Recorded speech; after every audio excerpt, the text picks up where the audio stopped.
عید کے لیے آنے جانے میں راستہ بدلنا چاہیے.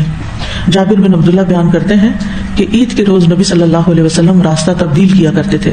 ابو ہریرہ کہتے ہیں نبی صلی اللہ علیہ وسلم جب عید کے دن ایک راستے سے نکلتے تو دوسرے راستے سے واپس آتے. اس کی کیا حکمت ہے؟ کیوں تبدیل کیا جائے؟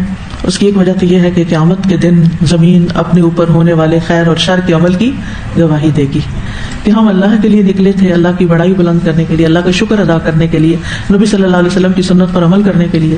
اور اس راستے سے، اس زمین کے اس حصے نے ہمارے قدموں کی گواہی دی، اور جب واپس گئے تو ذرا موڑ کاٹ کے دوسری طرف سے گئے تو وہ بھی ایک گواہی ہمارے حق میں لکھی گئی.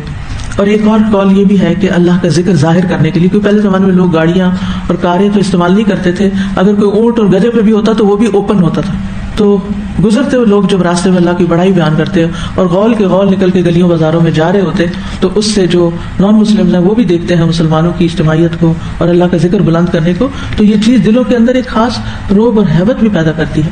یعنی اجتماعیت ایک ایسی چیز ہے کہ جس کے اپنے ہی کچھ اثرات ہوتے ہیں. یعنی مجھے کبھی سمجھ نہیں آتی کہ حرم میں نماز پڑھنے کی کیفیت کیوں کچھ اور ہوتی ہے اور طواف کرنے کی، اور حتیٰ کہ جو ہی آپ مسجد حرام کے قریب والی سڑک پہ پڑھتے ہیں اور لوگ مسجد کی طرف جا رہے ہوتے ہیں بھاگے بھاگے، تو آنکھوں سے آنسو جاری ہو جاتے ہیں کہ اللہ یہ سارے قدم تیری طرف اٹھ رہے ہیں، اللہ ان کو بخش دینا، یہ تیری طرف جا رہے ہیں، تو نے انہیں بلایا ہے تو یہ آئے ہیں، یہ تیرے مہمان ہیں اور تیرا ہی ذکر کرنے کے لیے آئے، ان کے یہاں کوئی دنیاوی مقاصد نہیں ہے.